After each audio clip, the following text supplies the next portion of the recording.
ان رسموں سے ہٹانا مشکل ہے. خود ہٹ بھی جائے گا تو گھر کی عورتیں نہیں ہٹنے دیں گی. دوستو رسموں سے ہٹانا مشکل ہے، اور اگر کسی کا عقیدہ غلط ہو، یہ علماء کا جہاد ہے، صرف رسموں سے نہیں، اندر سے شرک کی جڑوں کو اکھاڑ کے توحید کا پودا لگاتے ہیں. اندر سے شرک نکال کے توحید کا پودا لگاتے ہیں، اندر سے بغض اہل بیت کا پودا نکال کے مودت آل محمد کے نور سے دلوں کو منور کرتے ہیں. لوگوں کو بتاتے ہیں یہ وہ ہستیاں ہیں جن کے سامنے جھکنے کی ضرورت ہے، یہ وہ ہستیاں ہیں جن سے عقیدت رکھنے کی ضرورت ہے، یہ وہ ہستیاں ہیں جن کی پیروی کا حکم دیا گیا. پورے قرآن میں کہیں پر صرف ایمان کو، نجات کا دار و مدار ایمان پہ نہیں رکھا گیا، بس مان لیا تو کافی. احسب الناس ان یترکوا ان یقولوا آمنا وہم لا یفتنون. اللہ سورہ مبارکہ عنکبوت کی پہلی آیتوں میں ارشاد فرماتے ہیں کیا لوگ یہ خیال کرتے ہیں کہ بس انہوں نے کہہ دیا ہم ایمان لے آئے تو بس کافی ہے، انہیں چھوڑ دیا جائے گا اور ان کا امتحان نہیں ہوگا؟ صرف ایمان لانا کافی نہیں ہے، ایمان بھی لے آؤ اور جن کو مانا ہے ان کی اطاعت بھی کرو. اور میں اس کو سادے لفظوں میں کہا کرتا ہوں، جن کی ذات کو مانتے ہو ان کی بات کو بھی مانو. جس علی سے محبت کرتے ہو اس کے فرمان پر بھی عمل کرو. اپنے گھر کے ماحول کو ایسا بنا دے تیرے دروازے سے تیرا دشمن بھی گزرے، اندر سے اٹھنے والی آوازیں اسے بتائیں کسی حسینی کے دروازے سے گزر رہا ہو. اندر اگر ٹیپ ریکارڈر بج رہا ہو نا تو وہاں کسی گانے والے کی گانے کی آواز باہر نہ آ رہی ہو، اندر ٹیپ ریکارڈر بج رہا ہے، گلی سے گزرنے والا سنے یا قرآن کی تلاوت کی آواز ہے یا حسین کی مجلس کی آواز. بس دوستو زحمت دی میں نے آپ کو، اللہ آپ کی عبادتوں کو قبول فرمائے. مولانا تشریف لے آئے ہیں. دوستو یہ باتیں جو ہم تک پہنچی ہیں نا، ان پہ بڑا خرچ ہوا آل محمد کا. شیعہ کے گھر میں پیدا ہو کر علی ولی اللہ پڑھ لینا بڑا آسان، کسی عام مسلمان کے گھر میں پیدا ہو کر کلمہ اسلام پڑھ لینا بڑا آسان ہے. دین کی عظمت پوچھنی ہو، تشیع کا مقام پوچھنا ہو، ہم سے نہ پوچھا کر، یا زینب کبریٰ سے پوچھ یا سید سجاد سے پوچھ. بڑا خرچ ہوا آل محمد کا. ہمارے گھروں میں ایک ماتم ہو جائے نا، کسی کو نماز یاد نہیں رہتی، کوئی غسل و کفن میں لگا ہے، کوئی قبر کی تیاری کر رہا ہے، کوئی مہمانوں کا انتظار کر رہا ہے. نماز کی عظمت پوچھنی ہے نا، شام غریباں زینب سے پوچھ. 72 قربانیاں دے کے، 8 بھائی اللہ کی راہ میں قربان کر کے، خیمے اللہ کی راہ میں قربان کر کے، اپنی چادر لٹا کے رات کے اندھیرے میں نماز عشاء پڑھ کے کہتی ہے او میرا اللہ میری اس قربانی کو قبول فرما. اللہ بس 2 جملے، اللہ تمہیں سلامت رکھے، اللہ تمہارے آنسوؤں کو قبول فرمائے، اللہ ہمیں اپنے پیشواؤں کی سیرت کو سمجھنے اور اس پر عمل کی توفیق دے، اللہ ان مدارس کو قائم رکھے، ہمیں ان کی خدمت کی توفیق دے.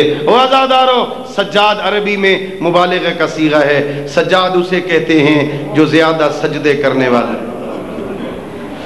میرا مولا علی ایک رات میں مشہور روایت کے مطابق 1000 رکعت نماز ادا کرتے ہیں. آپ اہل عبادت ہیں، جانتے ہیں ایک رکعت میں 2 سجدے ہوتے ہیں. اے والی نجف مجھے معاف کر دینا، میرا مولا علی ایک رات میں 2000 مستحب سجدے دے کے بھی سجاد نہیں بنا. کربلا کی گرم ریت پر حسین ابن علی تاریخی سجدہ دے کے بھی سجاد نہیں بنا. اور ڈھڈیال اور علاقہ کے غیرت مندو مجھ سے پوچھو نا سجاد کیسے بنتا ہے تو میں عرض کیا کرتا ہوں سجاد بننے کے لیے ہاتھوں میں ہتھکڑیاں ہوں، پاؤں میں بیڑیاں ہوں، گلے میں خاردار توق ہو، شام کا بازار ہو، زینب ننگے سر ہو، ظالم پتھر مارے، یہ سجدہ دے کے کہے سبحان رب الاعلی. میرا اللہ سجاد تیری رضا پہ راضی. اللہ اکبر.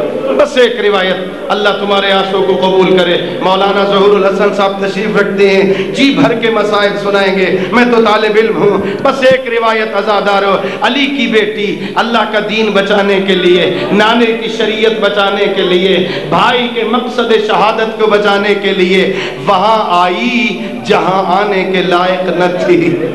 اللہ تمہیں لے جائے. میں وہ بازار دیکھ کے آیا ہوں. علی کی بیٹی آئی ایک بازار میں، ایک بی بی ہے جو مکان کی چھت پہ کھڑی ہے. اس نے دیکھا اور اس قیدن کے پیچھے ایک 4 سال کی بچی ہے.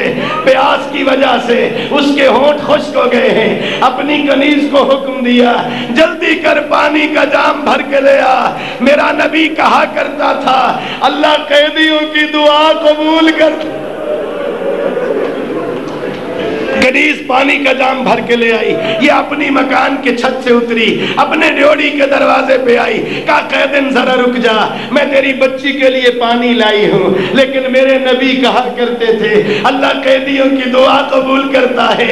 اے قیدن میں تیری بچی کو پانی پلاؤں گی، لیکن پہلے میری 3 دعائیں ہیں.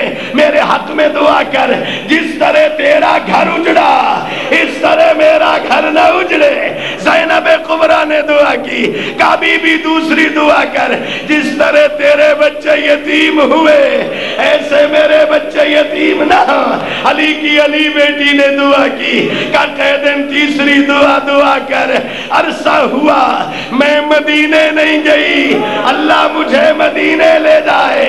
یہ سننا تھا. زینب نے دعا نہیں کی. کبھی بھی بتا تیرا مدینے میں کون.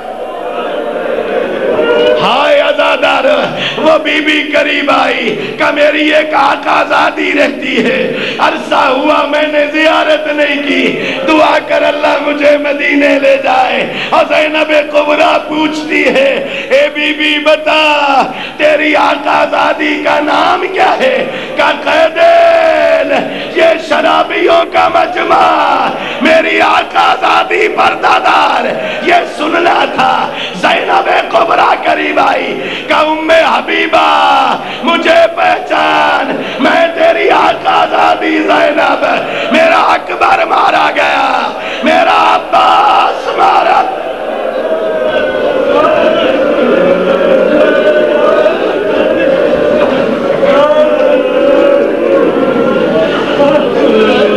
الا لعنت اللہ علی القوم الظالمین وسيعلم الذين ظلموا أي منقلب ينقلبون وآخر دعوانا أن الحمد لله رب العالمين.